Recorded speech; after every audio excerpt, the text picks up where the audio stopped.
अस्सलाम वालेकुम friends, C plus plus language सीखने की सीरीज़ में ये हमारा लेक्चर नंबर 15 है, जिसमें हम डिसीजन कंट्रोल्स के बारे में ही डिस्कस करेंगे।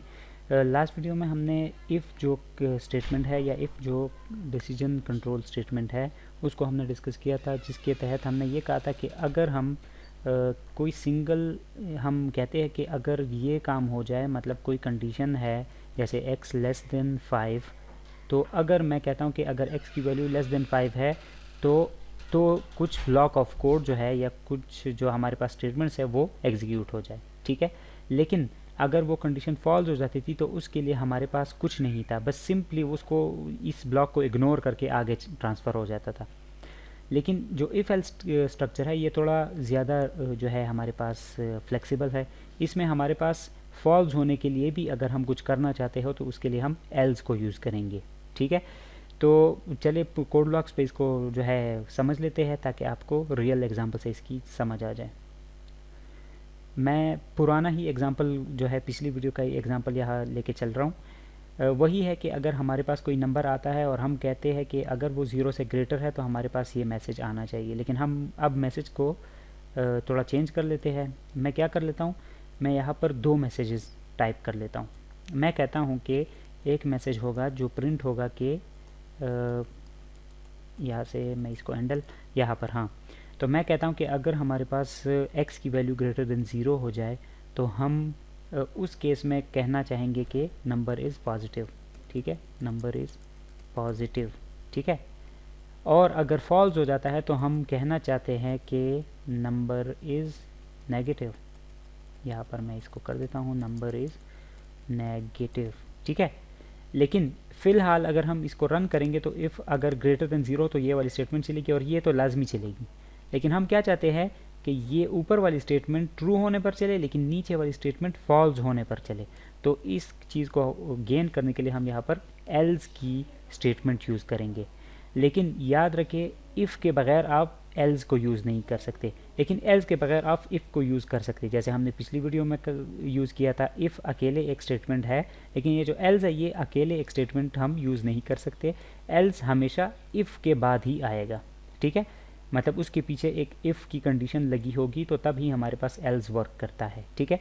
अब ये जो प्रोग्राम है इसके मुताबिक हमारे पास क्या होगा कि हम पुराना ही प्रोग्राम है, फ्लो वही है कि पहले डिक्लेरेशन हो गई है, एक वेरिएबल डिक्लेयर होगा या मेमोरी में क्रिएट होगा, फिर यूज़र को स्क्रीन पर एक मैसेज आएगा इंटर अ नंबर, यूज़र से एक नंबर पूछा जाएगा और cn की मदद से हम कीबोर्ड के थ्रू उसको इनपुट देंगे और वो x नाम के वेरिएबल में स्टोर हो जाएगा। अब हम चेक करेंगे कि जो x के अंदर वैल्यू आई है कीबोर्ड से क्या वो 0 से ग्रेटर है। अगर वो 0 से ग्रेटर है तो नंबर, ये वाला जो मैसेज है ये प्रिंट हो जाएगा। क्यों? क्योंकि ये इफ़ की बॉडी के अंदर है। और आप इसको ऐसे भी लिख सकते हैं जैसे हम बग़ैर ब्रैकेट्स के यूज़ कर रहे, इसको आप ब्रैकेट्स के साथ भी यूज़ कर सकते हैं, तो ये ज़्यादा रीडेबल हो जाएगा आपको, ठीक है। तो ये ऐसे भी लिख सकते हैं। लेकिन हम कहते हैं कि अगर इफ़ की कंडीशन फॉल्स हो जाए, मतलब x की जो वैल्यू है वो 0 से ग्रेटर ना हो, तो फिर क्या हो जाए, एल्स नंबर इज़ नेगेटिव, फिर ये वाला जो है आउटपुट हमें नज़र आ जाए। तो चलिए इसको रन कर लेते हैं। यहाँ से हमारे पास है इंटर अ नंबर, यहाँ से मैंने लेट से 8 जो है टाइप कर दिया है और इंटर कर दिया है, तो आप देख सकते हैं नंबर इज़ पॉजिटिव, ये हमारे पास मैसेज शो हो रहा है, ठीक है। अब मैं यहाँ से ऐसा कर लेता हूँ कि लेट से मैं एक नेगेटिव नंबर इंटर कर देता हूँ। लेट से मैंने किया -15 और जैसे ही इंटर करूँगा तो आप देख सकते हैं नंबर इज़ नेगेटिव। जो पिछली एग्जांपल थी हमारे पास, जो इफ़ की कंडीशन थी, उसमें हमारे पास कंडीशन फॉल्स होने के लिए हमारे पास कोई नहीं था। मतलब अगर फॉल्स हो जाती थी कंडीशन तो यहाँ पर नेक्स्ट कोई स्टेटमेंट होती थी वो एग्जीक्यूट होती थी, ठीक है। लेकिन इस केस में हमारे पास फ्लेक्सिबिलिटी, इस चीज़ की फ्लेक्सिबिलिटी है कि अगर कंडीशन ट्रू हो जाती है तो ये वाली स्टेटमेंट चलनी है, और अगर कंडीशन फॉल्स हो जाती है तो यहाँ पर एल्स ब्लॉक में आगे ये वाली कंडीशंस या ये जो स्टेटमेंट्स है ये हमारे पास चलती है। और सेम इज़ द केस, हम ये नहीं है कि सिर्फ एक स्टेटमेंट यूज़ कर सकते हैं, हम दूसरी कोई स्टेटमेंट भी इसमें डाल सकते हैं और इसमें भी कोई दूसरी स्टेटमेंट डाल सकते हैं। ये सिर्फ आपको समझाने के लिए मैंने ये प्रोग्राम लिखा है, ठीक है। मैं आपको इस चीज़ को समझाने के लिए एक दूसरा प्रोग्राम भी साथ ही यूज़ कर लेता हूँ। लेट से इवन ऑड हम चेक करते हैं ना, इवन ऑड, तो इवन नंबर कौन सा होता है, पहले मैं आपको यहाँ साइड पे ड्रॉ करके बता देता हूँ। इवन नंबर हमारे पास वो होता है जो x के साथ अगर हम उसका मॉडुलस ले ले, रिमाइंडर ले ले, x का लेट्स से एक नंबर है उसको 2 के साथ रिमाइंडर ले ले और वो इक्वल हो जाए इक्वल, ये देखिए इक्वल को हम डबल इक्वल से डिनोट करते हैं, ये आपको ऑपरेटर्स की लिस्ट में मैंने बता दिया था ये वाला, ठीक है। रिलेशनल ऑपरेटर्स की लिस्ट में ये हमारे पास जो ऑपरेटर ये एग्जिस्ट करता है, ठीक है। तो अगर ये इज इक्वल टू 0 होता है तो हम कहते हैं कि ये हमारे पास इवन नंबर है, ठीक है, इवन नंबर है।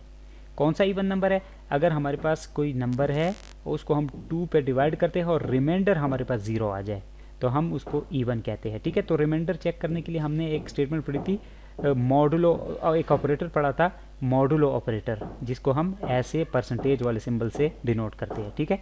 तो मैं यहाँ पर क्या कर लेता हूँ, यहाँ पर आपको समझाने के लेट से मैं एक एग्जांपल लेता हूँ 6 और इसको मैं चेक करता हूँ कि इवन है कि ऑड है। तो अगर मैं इसको 2 से डिवाइड करूँ तो 2 3 ज़ा 6 और हमारे पास यहाँ पर रिमाइंडर बचेगा 0।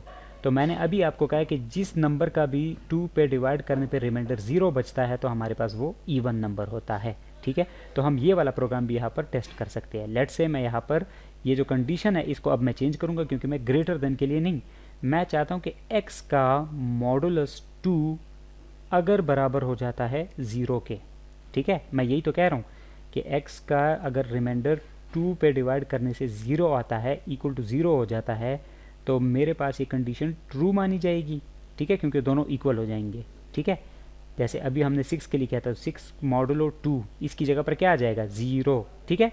यहाँ पर क्या आ जाएगा, अगर मैं इसको आपको 6 डिवाइडेड बाई 2 कर लेता हूँ तो 2 3 ज़ा 6 दोबारा कर रहा हूँ और यहाँ पर 0, तो ये जो 0 है ये कहाँ पर आ जाएगा, यहाँ पर हमारे पास सेव हो जाएगा या पेस्ट हो जाएगा।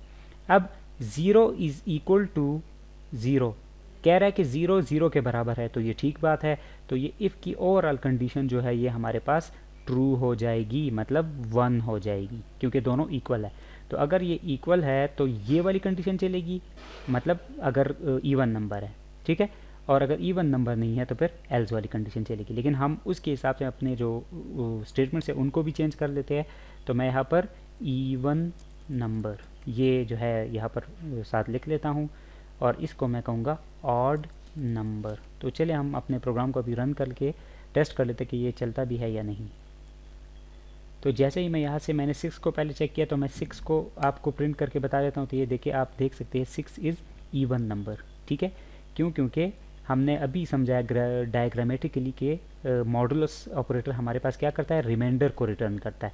तो अगर रिमाइंडर 0 आता है तो हम उसको इवन नंबर कहते हैं, ठीक है, इज इक्वल टू 0 होता है। तो अब मैं एक और नंबर चेक कर लेता हूँ। लेट से मैं 15 एंटर करता हूँ और एंटर कर देता हूँ तो आप देख सकते हैं मेरे पास आंसर आ रहा है ऑड नंबर। उसकी रीज़न क्या है, क्योंकि हमारे पास अगर हम इसको डायग्रामेटिकली सॉल्व करें, यहाँ पर 15 है और उसको हम 2 से अगर डिवाइड करते हैं तो 2 7 ज़ा सॉरी यहाँ पर 2 नहीं 2 7 ज़ा 14 और ये हमारे पास 1 आ जाएगा। तो ये हमारे पास रिमाइंडर क्या बचा 1।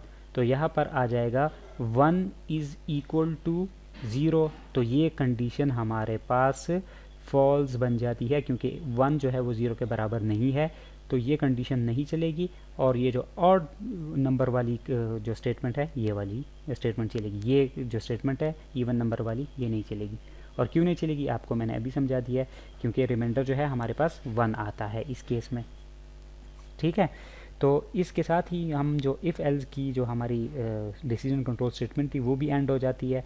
नेक्स्ट वीडियो में हम जो है स्विच स्टेटमेंट को डिस्कस करेंगे, या फिर हम उससे पहले हम इफ़ एल्स इफ़ को डिस्कस करते हैं, जिसमें हमारे पास मल्टीपल कंडीशंस आती है।